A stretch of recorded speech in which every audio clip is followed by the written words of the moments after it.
अंतरिक्ष में फंसी रहेंगी सुनीता विलियम्स, नासा ने कहा। अभी वापसी की कोई तारीख तय नहीं है। सुनीता विलियम्स की पृथ्वी पर सुरक्षित वापसी एक बार फिर अटक गई है। नासा के मुताबिक उनकी वापसी के लिए फिलहाल कोई तय समय सीमा नहीं है। सुनीता विलियम्स ने 5 जून को फ्लोरिडा के Cape Canaveral Space Force Station से बोइंग स्टार लाइनर अंतरिक्ष यान के जरिए अंतरराष्ट्रीय अंतरिक्ष स्टेशन की यात्रा की थी। अमेरिकी अंतरिक्ष एजेंसी नासा ने कहा है कि अंतरराष्ट्रीय अंतरिक्ष स्टेशन पर मौजूद अंतरिक्ष यात्रियों की वापसी के लिए अभी तक कोई तारीख तय नहीं की गई है। सुनीता विलियम्स और बुच विल्मोर जून से अंतरराष्ट्रीय अंतरिक्ष स्टेशन पर हैं।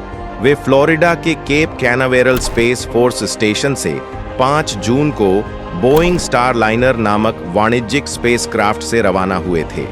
उनका मिशन केवल 10 दिनों का था, लेकिन स्टार लाइनर में तकनीकी समस्याओं के कारण वे 1.5 महीने से ज्यादा समय से वहीं फंसे हुए हैं। स्टार लाइनर में हीलियम गैस के 5 जगहों से रिसाव की समस्या सामने आई, जिससे स्पेसक्राफ्ट का रिएक्शन कंट्रोल सिस्टम थ्रस्टर्स काम करना बंद कर गए। नासा ने सुनीता विलियम्स की वापसी पर क्या कहा? इस तकनीकी खराबी की वजह से सुनीता विलियम्स और बुच विल्मोर को अंतरराष्ट्रीय अंतरिक्ष स्टेशन पर 50 दिनों तक अधिक समय बिताना पड़ा। हालांकि नासा और बोइंग ने कहा है कि जमीनी परीक्षण पूरे हो चुके हैं, लेकिन वापसी की तारीख अब भी निर्धारित नहीं है। नासा के कमर्शियल क्रू प्रोग्राम के प्रोग्राम मैनेजर स्टीव स्टिच ने गुरुवार 25 जुलाई को एक प्रेस कॉन्फ्रेंस में कहा, हमारे पास अभी तक वापसी की कोई पक्की तारीख नहीं है। उन्होंने आगे कहा, हम काफी प्रगति कर रहे हैं, लेकिन वापसी की तैयारी पूरी नहीं हुई है। अंतरिक्ष यात्रियों की पृथ्वी पर वापसी कब होगी, यह साफ नहीं है, पर नासा के अधिकारियों का कहना है कि अंतरिक्ष यान में अगस्त के मध्य तक कक्षा में बने रहने के लिए पर्याप्त ईंधन मौजूद है। अगस्त के पहले हफ्ते में फिर होगी जांच। स्टिच ने कहा कि नासा और बोइंग अगले सप्ताह की शुरुआत में अंतरिक्ष यान का परीक्षण कर सकते हैं। स्टिच ने कहा कि इस समीक्षा के बाद एक अनडॉक समय निर्धारित किया जाएगा। स्टार लाइनर को नासा के कमर्शियल क्रू प्रोग्राम के एक हिस्से के रूप में बनाया गया था, जो 2011 में नासा के अंतरिक्ष शटल कार्यक्रम की सेवानिवृत्ति के बाद अंतरिक्ष यात्रियों को निचली पृथ्वी की कक्षा में ले जाने के लिए एजेंसी और निजी कंपनियों के बीच एक साझेदारी थी।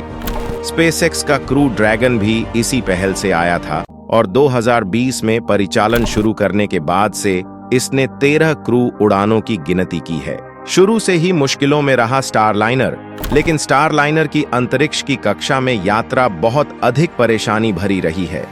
अपनी पहली मानव रहित परीक्षण उड़ान पर एक सॉफ्टवेयर गड़बड़ी ने स्टार लाइनर को गलत कक्षा में धकेल दिया और दोषपूर्ण ईंधन वाल्व के कारण दूसरा प्रयास रद्द कर दिया गया। पैराशूट की समस्याओं और लगभग 1 मील 1.6 किलोमीटर ज्वलनशील टेप को हटाने की आवश्यकता सहित अन्य मुद्दे भी बाद में सामने आए। हीलियम के रिसाव ने बढ़ाई टेंशन। वर्तमान तीसरे चालक दल की उड़ान के प्रयास में कंपन, ऑक्सीजन वाल्व और एक छोटे लेकिन लगातार हीलियम रिसाव के कारण कुछ समय के लिए देरी हुई। इंजीनियरों ने अंततः उन मुद्दों के बावजूद यान को उड़ान भरने के लिए सुरक्षित माना। उड़ान भरने के बाद रिसाव कई गुना बढ़ गया और कई थ्रस्टर्स खराब हो गए, जिससे यान की ISS के हार्मनी मॉड्यूल के साथ डॉकिंग में देरी हुई और बाद में पृथ्वी पर इसकी वापसी स्थगित हो गई। नासा का दावा, सुरक्षित है अंतरिक्ष यान। नासा के अधिकारियों का कहना है कि अंतरिक्ष यान अभी भी सुरक्षित है और वापसी में इतनी देरी इसलिए की गई है ताकि वैज्ञानिक खराब RCS थ्रस्टर्स पर जितना संभव हो सके उतना डेटा एकत्र कर सकें, इससे पहले कि उन्हें वापस आने पर फेंक दिया जाए और जला दिया जाए। बोइंग के उपाध्यक्ष और कंपनी के वाणिज्यिक चालक दल कार्यक्रम के प्रबंधक मार्क नैपी ने समाचार सम्मेलन में कहा, पिछले कई सप्ताह थ्रस्टर और हीलियम विसंगतियों को समझने और भविष्य की उड़ानों के लिए इन समस्याओं को कैसे हल किया जाए, इस बारे में वास्तव में उपयोगी रहे हैं। यही यहाँ वास्तविक लक्ष्य रहा है। देश और दुनिया की खबरें सही तरीके से समझना चाहते हैं तो इंडिया इनसाइट न्यूज को सब्सक्राइब कर लें। धन्यवाद।